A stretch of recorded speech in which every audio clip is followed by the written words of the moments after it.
সিরাজগঞ্জ সদর উপজেলার শিয়ালকোল ইউনিয়নে অবস্থিত অ্যালবার্ট এনার্জি সিএনজি ফিলিং স্টেশনে 12 ফেব্রুয়ারি গভীর রাতে দুর্বৃত্তদের হামলা ও ভাঙচুরের ঘটনা ঘটেছে, যার ফলে স্টেশনটির গ্যাস সরবরাহ সম্পূর্ণ বন্ধ হয়ে গেছে।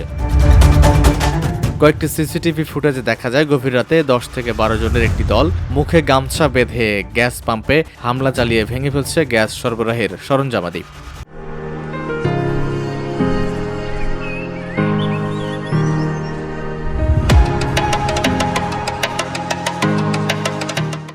এ ঘটনায় জেলা শহরে একমাত্র ফিলিং স্টেশনটি বন্ধ থাকায় সিএনজি চলাচল কার্যত বন্ধ রয়েছে। গ্যাস না পাওয়ায় যানবাহনের চালক ও যাত্রীরা ভোগান্তিতে পড়েছেন। বিশেষ করে মহাসড়কে সিএনজি চালিত যানবাহন চলাচল একেবারেই বন্ধ রয়েছে।